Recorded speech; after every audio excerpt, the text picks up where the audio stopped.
फिर से आज से मैं कह रहा हूँ कि कल हम लोग ने सभी संगठन मिलकर एक कार्यक्रम रखे हैं।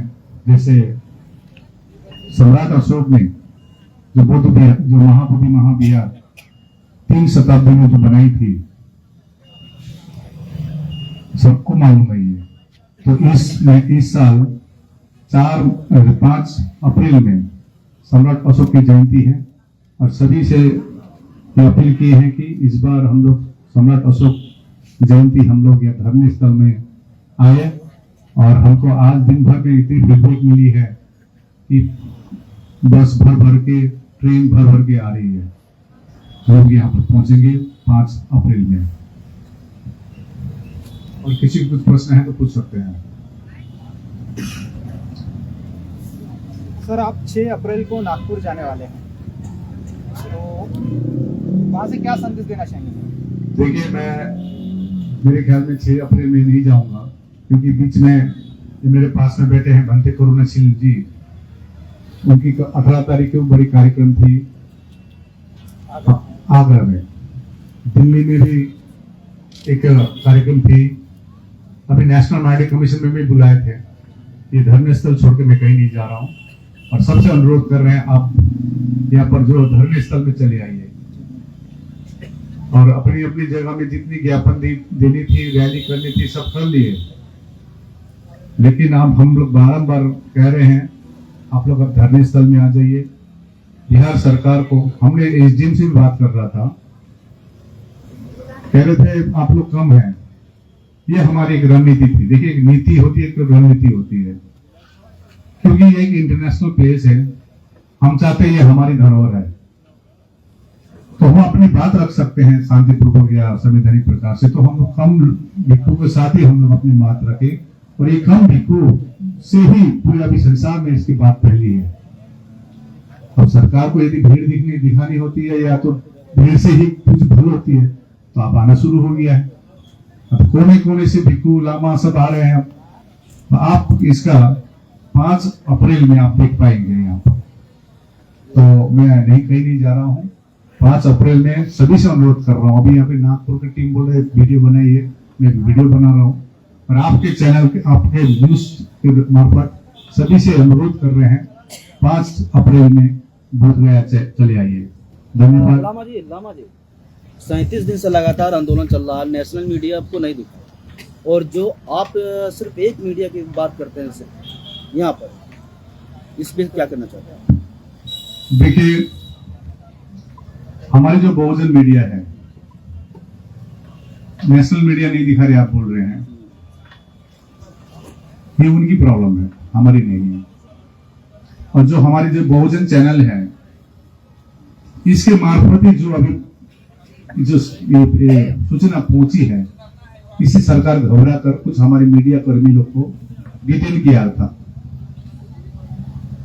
देखिए, मैं एक चीज क्लियरली करना चाहता हूं, सत्य कभी छिपती नहीं है।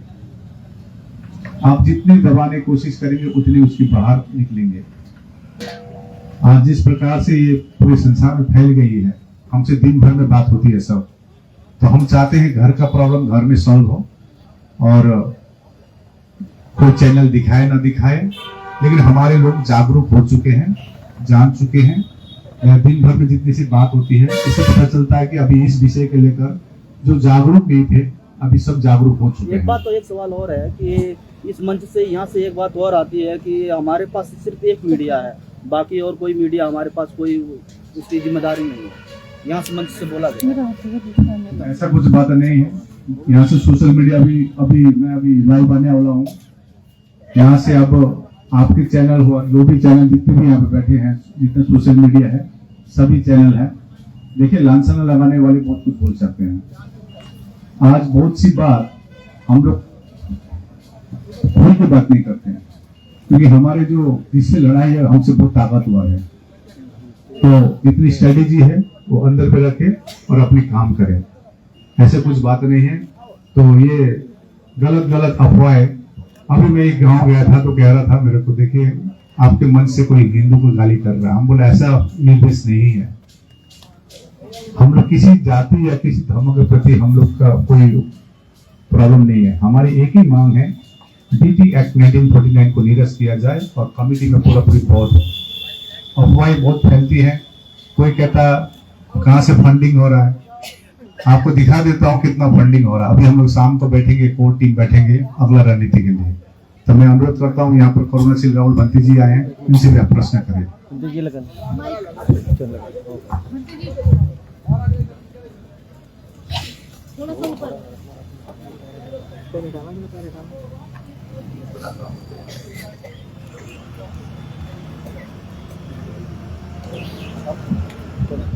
जी बोलिए। भंते जी, आप अनगिनत भंते जी और भिक्खु भिक्खुनी के साथ में आए, क्या प्लानिंग था और आगे की क्या प्लानिंग है, कुछ बताइए भंते जी। देखिए, प्लानिंग कोई मेरी नहीं है। जब बोध गया से एक आंदोलन शुरू हुआ कि हमें महाबोधि महाविहार को मुक्त करवाना है, बीटी एक्ट को निरस्त करना है, और उसके लिए एक ऑल इंडिया बुद्धिस्ट फोरम बना, तो हमने तो उस फोरम में अपनी भूमिका निभाई है। उत्तर भारत में जहां हरियाणा, दिल्ली, उत्तर प्रदेश, राजस्थान है, साथ में गुजरात भी शामिल हुआ, मध्य प्रदेश भी शामिल हुआ, यहाँ के भिक्खु भिक्खुनी, सामनेर सामनेरी जो इस आंदोलन में अपनी भूमिका निभाना चाहते थे, हमने तो उनसे एक आह्वान किया कि अब हमारी जरूरत है इस आंदोलन को, तो हमें बढ़ चढ़ करके भाग लेना चाहिए। 18 मार्च को आगरा में कार्यक्रम था, उसको समाप्त करके सभी के सभी लोग यहाँ चले आए।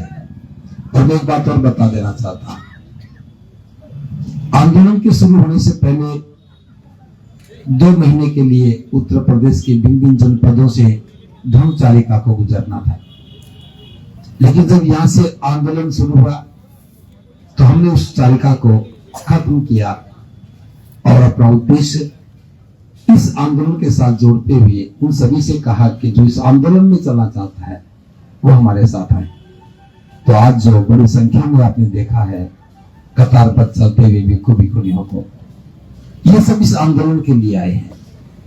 और ये इस आंदोलन की जरूरत भी है, क्योंकि भिक्खु का काम यही है कि वो धर्म की रक्षा करे।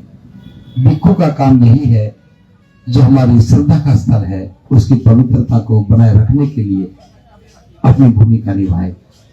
तो आज हम सब लोग सैकड़ों की संख्या में भिन्न भिन्न राज्यों से आज यहाँ आए हैं। हमारा एक ही मकसद है कि सरकार हमारी बात को सुने, बीटी एक्ट 1949 को निरस्त करे और महाबोधि महाविहार का प्रबंधन बौद्धों को सौंपे। जो 4 भिक्खु हैं कार्यकारिणी सदस्य में, वो लोग तो आप लोगों के साथ में नहीं बैठ रहे हैं। 4 क्या 400 भी हैं जो हमारे साथ नहीं बैठे हैं, और जो यहाँ नहीं आए हैं उनकी संख्या तो हजारों में भी होगी। जो नहीं बैठे उनको मत गिनो, जो यहाँ बैठे हैं सिर्फ उनको देखो।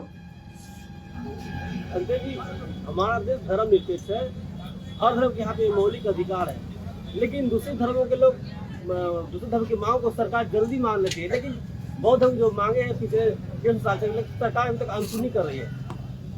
दरअसल सरकार हमारी सहायता कर रही है, क्योंकि बाबा साहब की बात, बौद्ध बनने की बात हम पिछले 68 वर्षों में जन जन तक नहीं पहुंचा पाए।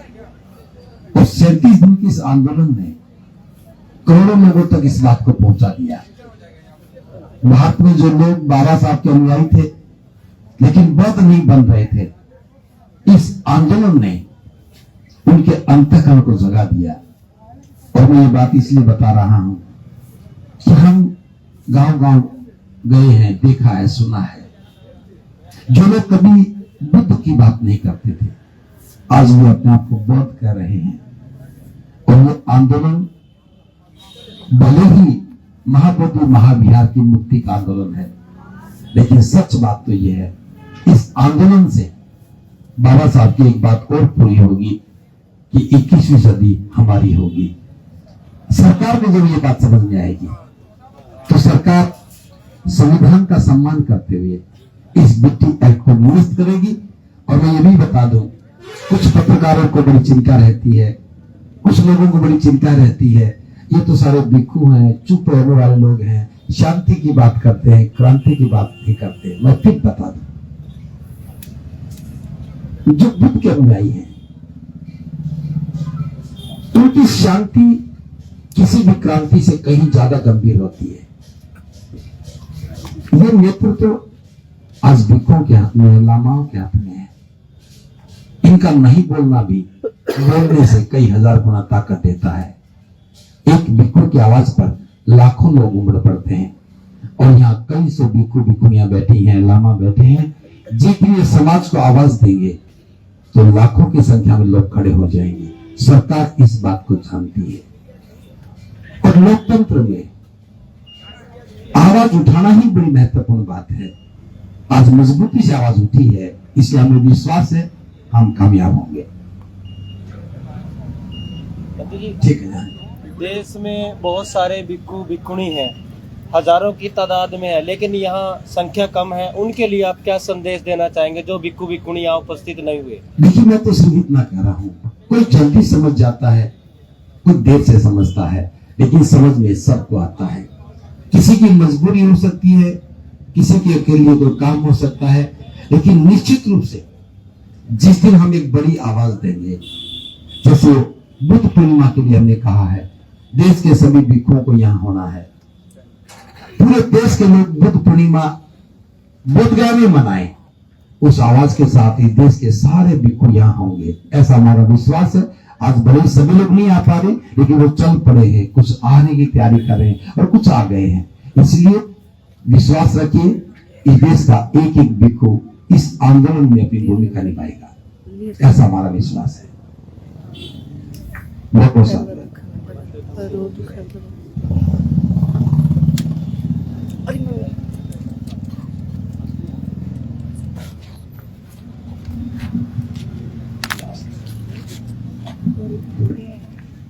अच्छा, ठीक है।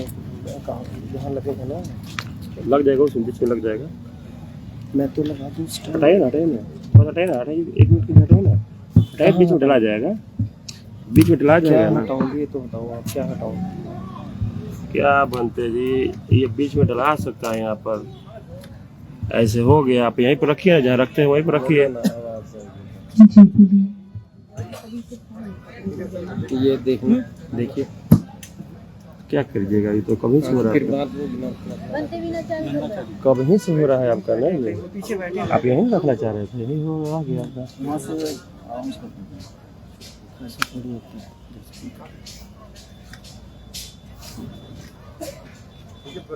कीजिए।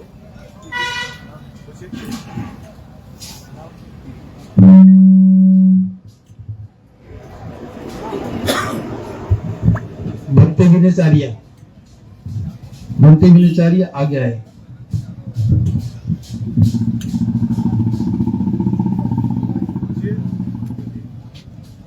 आप लोग प्रश्न पूछिए। क्या कहिएगा, 37 दिन हो गया और आप लोगों के मांग को सरकार नहीं सुन रही है। जी बिल्कुल, 37 दिन हो चुके हैं। 37 दिन तो मैं तो कहूँगी कि अभी बहुत कम समय है। बेशक ये आंदोलन की लड़ाई हमारी कितनी ही लंबी हो, हम लोग निश्चित रूप से जब तक सरकार नहीं सुनेगी यहाँ बैठे रहेंगे, धरना प्रदर्शन करते रहेंगे शांतिपूर्ण ढंग से। और जैसे कि अभी आकाश लामा जी ने सूचना दी है कि कुछ तो हलचल चल रही है, दिल्ली में भी और पटना में भी, पार्लियामेंट में भी बार बार आवाज़ उठाई जा रही है। तो निश्चित रूप से जल्दी ही सरकार हमारी सुनेगी, ऐसी हमें पूरी आशा है और विश्वास है। जैसे कि उन्होंने सूचना दी है कि कुछ हलचल हुई है, तो ये हलचल निश्चित रूप से हमें सफलता दिलाएगी। सरकार से क्या उम्मीद रख रहे हैं? हम सरकार से यही उम्मीद कर रहे हैं कि वो बौद्धों को न्याय देंगे, क्योंकि हम लोग कोई भीख नहीं मांग रहे हैं, बल्कि अपना अधिकार मांग रहे हैं। तो हमारा जो बीटी एक्ट 1949 को निरस्त करने का प्रस्ताव है, हमें पूरी उम्मीद है कि सरकार हमें न्याय देगी और ये बीटी एक्ट 1949 को निरस्त करके, रद्द करके नया बीटी एक्ट बनाएंगी और बीटीएमसी कमेटी में सभी बौद्ध लोग होंगे, ऐसी हमें आशा है। किसी भी लड़ाई को लड़ने के लिए कोर्ट जाना पड़ता है, लेकिन आप लोग 37 दिन थाने बैठे हैं। जी बिल्कुल, हम लोग गए हैं, कोर्ट भी गए हैं, आकाश लामा जी से आपको जानकारी समय समय पर मिलती रही होगी, लेकिन कहीं पर हमारी कोई सुनवाई नहीं हो रही है। आखिरकार जो बहुजन समाज है उन्हें इसी तरीके से वर्षों से संघर्ष करना पड़ा है। धरना, रैली, भूख हड़ताल आदि के माध्यम से भी बाबा साहेब ने कितने सारे आंदोलन इसी प्रकार से किए और सफल भी हुए। तो हमें भी पूरी आशा है कि हम भी इस तरह से धरना प्रदर्शन के माध्यम से, क्योंकि सीधे तरीके से इस देश में बहुजनों को कभी कुछ मिला नहीं है, बहुजनों को अपने लिए बहुत संघर्ष करना पड़ा है, तो निश्चित रूप से धरने प्रदर्शन से भी हमें सफलता मिलेगी, ऐसे हमें पूरी आशा है। बाबा साहेब ने जिस प्रकार हर आंदोलन में सफल हुए, उसी प्रकार हम भी सफल होंगे।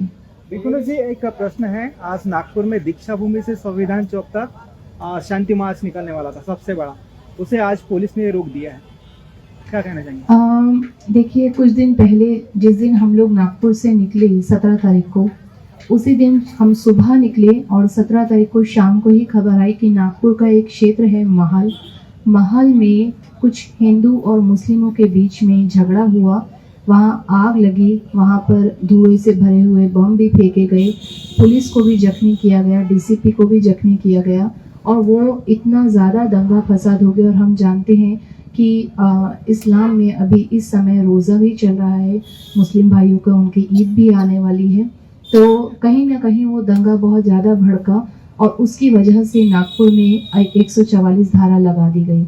और 144 धारा की वजह से ही आज जो नागपुर में दीक्षा भूमि से एक बहुत बड़ा शांति मार्च निकलने वाला था, उसे रद्द किया गया है। परंतु हमें पूरी आशा है कि जल्दी ही ये दंगा शांत होगा और फिर से जो बौद्धों का महाबोधि महाविहार मुक्ति आंदोलन के लिए शांति मार्च था, उसके लिए जल्दी ही एक तारीख सुनिश्चित की जाएगी। 144 धारा हटते ही ये शांति मार्च और तेजी से नागपुर में फैलेगा। आपको नहीं लगता कि आप लोगों के आंदोलन को सरकार तवज्जो नहीं दे रही है? नहीं, हमें नहीं लगता है, क्योंकि जैसे आकाश लामा जी ने अभी बताया कि कुछ तो हलचल चल रही है और आप लोगों का इतना सहयोग हम लोगों को बना है कि आप लोगों के माध्यम से देश विदेश में कोने कोने में हमारी बात जा रही है, पार्लियामेंट तक भी हमारी बात बार बार उठाई जा रही है। धीमी गति हो सकती है, परंतु वे बिल्कुल ध्यान नहीं दे रहे हैं, ऐसा नहीं है। महाबोधि के सामने हम लोग बैठे, वहाँ से हमें उठा दिया गया, इसका मतलब कुछ तो ध्यान दिया जा रहा है, तभी वहाँ से उठाया गया। अगर ध्यान ना दिया जाता तो हमें वहाँ बैठने दिया जाता। यहाँ भी हम बैठे हैं, यहाँ पर भी हमें पता चला कि कुछ ना कुछ तो समस्या चल रही है, कि जल्दी हो सकता है हमें यहाँ से भी हटाने का प्रयास किया जाएगा, ऐसी हमें आशंका है। तो निश्चित रूप से कहीं ना कहीं तो उन्हें हमारे इस धरने की जानकारी है और हमारी ताकत की जानकारी है, इसीलिए वहाँ हलचल मच रही है और निरंतर वे भी अपनी योजना बना रहे हैं कि किस प्रकार इस धरने प्रदर्शन को, इस आंदोलन को विफल किया जाए। इसके लिए वो भी अपना प्रयास जरूर कर रहे हैं। इसका मतलब कुछ ना कुछ तो वो हमारी बातों को देख रहे हैं, सुन रहे हैं और संज्ञान में ले रहे हैं।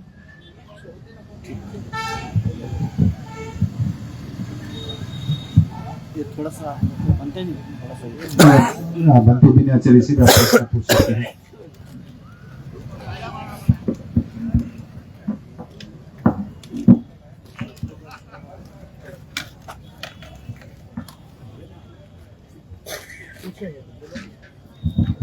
बनते जी, आज 20 मार्च है। आज के दिन बाबा साहब चावेदार तालाब का आंदोलन किए थे और यहाँ पर आंदोलन और इसी और 37 दिन हो गया लगातार बनते जी, ये आपका सामने रहेगा मेरे। देखिए, आंदोलन इसलिए किए जाते हैं कि कहीं ना कहीं एक जनमानस के हक अधिकारों को छीना जा रहा है, उन पर कब्जा किया जा रहा है। ठीक है, जब उसकी भावना आहत होती है, वो अंतर्मन से दुखी होता है, तो उसके अंदर एक एकता का बल निर्माण होता है कि मैं एकजुट हो जाऊं और अपने हक अधिकारों की लड़ाई लड़ूं। तो लड़ाई जैसे 20 मार्च को बाबा साहब डॉक्टर अंबेडकर जी ने चावदार तालाब के लिए, जो सार्वजनिक तालाब था, उस समय सार्वजनिक कुएं भी होते थे, तालाब भी होते थे, पर विशेष उन तालाबों में विशेष संप्रदाय का कब्जा, जो ऐसे समुदाय को पानी पीने से रोकते थे कि पानी नहीं पी सकते, उनकी लड़ाई बाबा साहब डॉक्टर अंबेडकर जी ने आज के दिन से लड़ी। आंदोलन को सफलता मिली और तब जाके पूरे भारत के लोगों को, अछूतों को, जिनको तालाब से कुएं से पानी पीना मना था, वो स्वच्छ और शीतल जल पीने के योग्य बने। आज आंदोलन क्यों किया जा रहा, और आंदोलन को करने के लिए पूरे भारत का भिक्खु संघ बैठा है, भिक्खुणी संघ बैठा है। दूर से बौद्ध उपासक उपासिकाएं चलकर आए हैं। ये अपनी ताकत दिखा रहे, एकजुटता दिखा रहे। पहले तो इसलिए दिखाई जा रही है कि महाबोधि महाविहार में जो कानून बना के बौद्धों के साथ जो छल हुआ है, बौद्धों के साथ, उनकी संस्कृति के साथ जो छल किया जा रहा है 75 सालों से, वो छल रोके। जो सरकार के सामने किया जा रहा है, सरकार उसे होते हुए देख रही है 75 सालों से। कानून कहता हमारा संविधान कहता है कि कानून से जो भी हक मिला है, जो अधिकार मिला है, उसे देश के प्रत्येक नागरिक तक पहुंचाया जा सके। यहां तो बात नागरिक की भी नहीं है, यहां तो बात पूरे बौद्ध उपासकों की है, बौद्ध भिक्षुओं की है, पूरी बौद्ध धरोहर की है, बौद्ध विरासत की है। तो लड़ाई जो 75 साल पहले ये बेटी एक्ट 1949 का कानून बनाया गया, उसको रद्द करने की लड़ी जा रही है। तो उसके लिए मैं 3 बातें कह रहा हूं। हमारा आंदोलन सफलता की ओर है, जिसका सबसे बड़ा प्रमाण है बौद्ध भिक्षु। हमारा आंदोलन सफलता की ओर है, जिसका सबसे बड़ा प्रमाण है कि भारत के कोने कोने से बौद्ध भिक्षु बैठा। दूसरी सफलता का कारण है कि बौद्ध भिक्षुओं में त्याग है, समर्पण लेकर बैठे। जो त्याग करके बैठा हो, समर्पण करके बैठा हो, उसे आप डरा नहीं सकते, आप उसे प्रलोभन नहीं दे सकते। तो निश्चय ही बौद्ध भिक्षुओं के इस नेतृत्व से महाबोधि महाविहार बेटी एक्ट का जो कानून है वो रद्द किया जाएगा। और तीसरा, ये आंदोलन जिस प्रकार से नियमित तौर पे चरणबद्ध तरीके से चल रहा है, हमारे सहयोग से, आप लोगों के सहयोग से, भारत के सभी बौद्ध भिक्षुओं के सहयोग से जो ये आंदोलन, धरना, प्रदर्शन, नियंत्रण अपनी गति से बढ़ता जा रहा है। जब आपने देखा 17 दिन पहले वहां से गोलंबर से उठाया गया, तो आपने देखा कितनी कम संख्या थी। पत्रकारों की भी संख्या कम थी, बौद्ध भिक्षुओं की भी संख्या कम थी, उपासकों की भी संख्या कम थी। पर आज 37वें दिन, आज संख्या आपकी भी बड़ी है, बौद्ध भिक्षुओं की भी बड़ी है, उपासकों की भी बड़ी है, और पूरे देश में खबर फैल गई है। तो खबर फैल गई है, इसका मतलब यह कि आपका आंदोलन बिल्कुल सही गति से जा रहा है, सफलता की ओर जा रहा है। ये 3 बड़े जो मुझे लगे उपलब्धि के और सफलता के कारण महाबोधि महाविहार आने वाले बुद्ध पूर्णिमा तक, 12 मई तक, यह हमारा विश्वास है, यह उम्मीद लग रही है हमें कि 12 मई तक जल्द से जल्द सरकार द्वारा कोई ना कोई घोषणा होगी। और 5 अप्रैल को प्रियदर्शी सम्राट अशोक के जन्म जयंती महोत्सव पर आंदोलन की तरफ से ये घोषणा कर दी गई है। कल जानकारी मिली कि कल आकाश लामा जी ने घोषणा की इस बारे में, किसी धरना प्रदर्शन स्थल पर जो लोग बिहार में या उत्तर प्रदेश में, महाराष्ट्र में या अलग अलग राज्यों में जहां प्रियदर्शी सम्राट अशोक की जन्म जयंती मनाई जाती है, आज बोध गया को जरूरत है कि वो सभी संस्थाएं, वो सभी सम्राट अशोक की जयंती मनाने वाले, उनके अनुयायी, धम्म उपासक इस बार की अशोक सम्राट जन्म जयंती बोध गया में मनाएं। क्यों बनाए? क्योंकि सम्राट अशोक ने ही महाबोधि महाविहार को पहले सर्वप्रथम उसकी नींव रखी है, वंदन किया है, यहां पे साधना की है। तो अब आपको जिनकी सम्राट अशोक में श्रद्धा है, जो उनको अपना आदर्श मानते हैं, जो उनको अपना सम्राट मानते हैं, जो उनको अपना चक्रवर्ती महान राजा मानते हैं, अब उनको जरूरत है कि सम्राट अशोक के उस सपने को साकार करने की, जो सपना सम्राट अशोक ने देखा था। वो लोग, वो अनुयायी, वो उपासक बोध गया में आकर, धरना स्थल पे पहुंचकर प्रियदर्शी सम्राट अशोक की जन्म जयंती मनाए, 5 अप्रैल को धरना स्थल पर पहुंचे। यही बात मैं और पूरे भिक्खु संघ को बहुत बहुत उनके त्याग को, उनके समर्पण को, कि जो अपना समय निकाल कर यहाँ आ रहे और आप लोग अपने इस कैमरे से, अपने इस मोबाइल से, सोशल मीडिया प्लेटफॉर्म से इस बात को देश और देश के बाहर पहुंचाने का काम कर रहे। मैं आप सभी का तहे दिल से बहुत बहुत धन्यवाद एक साधुवाद सवाल है, ये जो एक्ट है बीटी एक्ट 1949, ये संविधान 26 जनवरी 1950 से लागू हो गया। काफ़ी अपने लोगों का यह मत है कि ये जो कायदा है ये पहले का है, संविधान तो बाद में लागू हुआ, तो फिर अभी वैलिड क्यों है? देखिए, 6 जुलाई 1949 को ये एक्ट बनाया गया और 26 जनवरी 1950 को भारत का संविधान लागू हुआ। पहली बात तो यह है कि जब ये एक्ट बनाया गया, इसके लिए कोई प्रस्ताव पास नहीं हुआ, असेंबली में नहीं हुआ, पार्लियामेंट में नहीं हुआ, और ना ही जो पहले ब्रिटिश गवर्नमेंट के समय समिति बनाने का जो एक्ट था 1882 के तहत, उसके तहत भी ये समिति नहीं बनी है। इसको अटेंडम बनाया गया है, एक कह सकते इमरजेंसी में बनाया गया। तो इमरजेंसी में बनाया गया, इमरजेंसी के बाद जब संविधान लागू हुआ, इस पे फिर किसी बौद्ध उपासकों ने, बौद्ध भिक्षुओं ने हो सकता है कि प्रखरता से बात नहीं उठाई हो, और ये ऐसे ही अंधेरे में चलता रहा। पर आज इसे उजाले में मिल गया, सामने से पर्दा हट गया कि ये जो एक्ट है अवैध तरीके से चलाया गया। 75 साल से लगातार अवैध तरीके से चल रहा है, जिसका कानूनी संवैधानिक कोई अधिकार नहीं है। तो अभी आप क्या संदेश देना चाहेंगे इस एक्ट के बारे में? 37 दिन से यही संदेश दिया जा रहा कि जब हमारे देश में संविधान लागू है तो संवैधानिक तौर पे कोई भी समिति, कोई भी ट्रस्ट, कोई भी कंपनी चलनी चाहिए। तो संविधान ने जो अधिकार दिया, उस अधिकार के तहत ये एक्ट पूरी तरह से अवैध है। ये अवैध एक्ट 1949 रद्द होना चाहिए और संविधान के अनुसार नया एक्ट बनाकर ये संस्था महाबोधि महाविहार का जिम्मेदारी प्रबंधन जो है बौद्धों को सौंप दिया जाए। नमो बुद्धाय। अच्छा, हमारे बीच में भीम आर्मी के बिहार प्रदेश अध्यक्ष अमरजीत भाई आए हैं, आपके पीछे खड़ा है समर्थन के लिए, और इनकी बड़ी कार्यक्रम है अभी 26 तारीख को, वो अपनी बात रखेंगे। और अभी दिन में आजाद समाज पार्टी के अध्यक्ष, बिहार के अध्यक्ष जौहर जी आए थे, उन्होंने ऑलरेडी आपसे बात की है उनके इस धरने के लिए। और साथ में यहाँ गया जिले के अध्यक्ष भीम आर्मी के सौरभ भाई, उसी प्रकार से रोशन जी जो आजाद समाज पार्टी के प्रभारी है, ये भी आए थे। तो अभी आप उनसे भी प्रेस कॉन्फ्रेंस कर सकते हैं। तो यहाँ पर बनते प्रगतिशील मात्र जी अपनी बात रखकर आज की प्रेस कॉन्फ्रेंस ये अंत करेगी। बनते प्रगतिशील मात्र जी।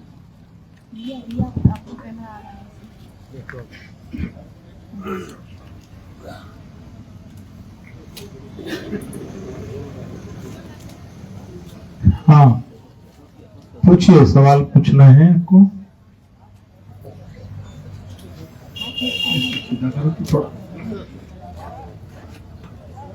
नहीं, वो प्लग में लगा सर, इसको निकाल दीजिए। हेलो, हाँ ठीक है, ठीक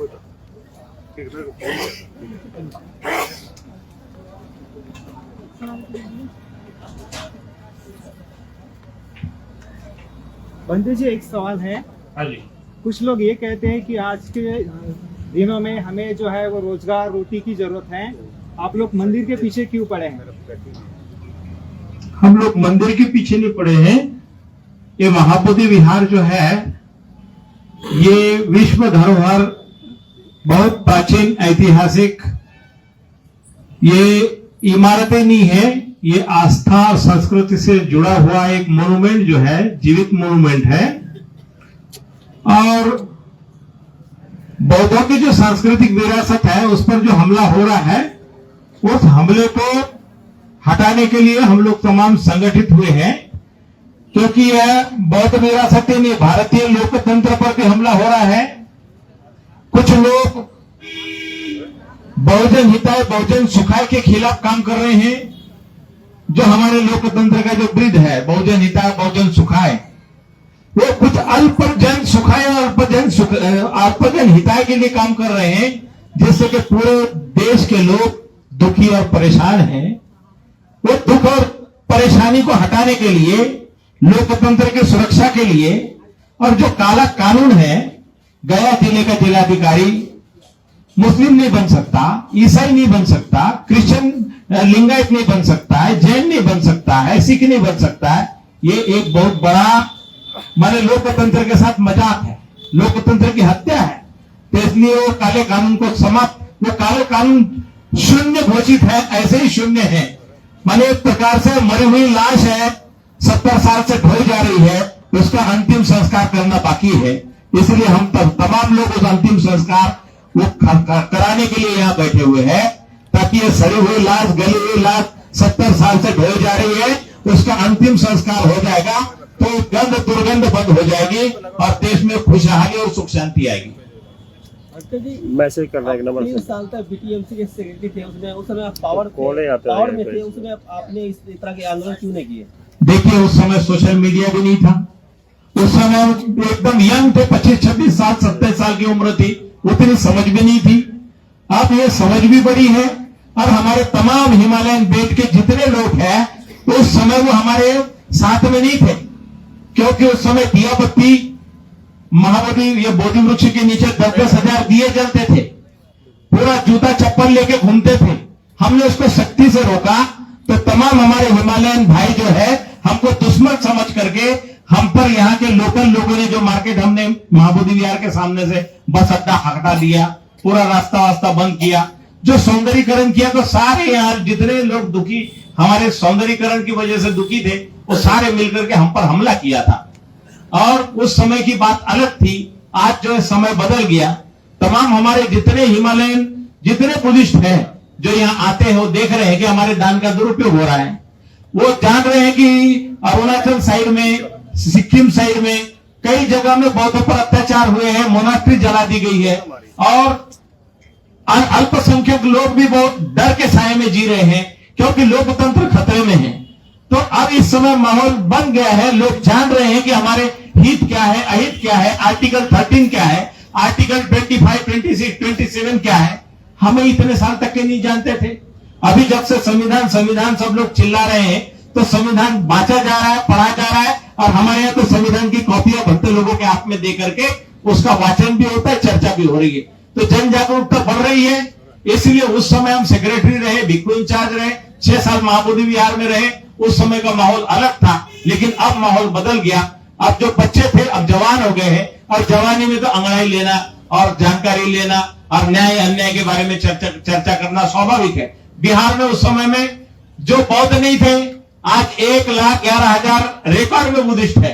वो सारे के सारे तमाम बुद्धिस्ट लोग अब जाग गए हैं, और सम्राट अशोक के परिवार के लोग अब जाग करके सामने आ रहे हैं। जो पहले हमको गाली देते थे, आज वो सारे हमारे साथ हैं। बंते जी, आनंद स्वरूप जी है, उन्होंने ये चेतावनी दी थे कि जो आंदोलन कर रहे हैं उनके गाल पर आप तमाशा ऐसे है। नहीं बौद्ध भिक्खु जो है ना, बौद्ध भिक्खु जो है, वो आपने केस उनके ऊपर क्यों नहीं? ऐसे है, केस वेस करने वाले हम लोग नहीं, हम तो मैत्री करुणा वाले हैं, और हम तो अपने जो न्यायपूर्ण मांग जो है, ये हमारा मौलिक अधिकार है। हम बुद्ध पुत्र है, हमारे बाप दादाओं की विरासत है, इसलिए हम कोई किसी के ऊपर में इस तरह से कमेंट नहीं करेंगे। जो भी पागल लोग जो बोलने वाले हैं वो बोले, उनका काम है। हम हमारे अपने रास्ते से चल रहे हैं। लेकिन गवर्नमेंट ने उनके ऊपर एक्शन लेना ऐसे है। गवर्नमेंट जो है आजकल गवर्नमेंट नहीं है, वो चापलूस लोगों के साथ में है, या कुछ चंद पूंजीपतियों के साथ में जाने वाले हैं। वो सरकार जनता की सरकार नहीं है, ईवीएम की सरकार है। मंदिर जी, आप बोले कि उस समय ऐसा माहौल नहीं था, मतलब आंदोलन तो आपके समय उस समय 1994 में हुआ था, नारी धाम के समय भी हुआ था, कौन ये उस समय आपको सूचना नहीं था? ऐसे है, समझदारी के साथ में आपके पास भी जो है माहौल जो देख रहे हैं, ये माहौल जनता का माहौल सोशल मीडिया के माध्यम से बना हुआ है, क्योंकि सरकारी मीडिया हमारी तो बात बताती नहीं है। तो आप ये सब पत्रकार जो सोशल मीडिया के लोग हैं, इन्हीं की वजह से चर्चा माहौल बना हुआ है, और इसमें सफलता जरूर मिलेगी।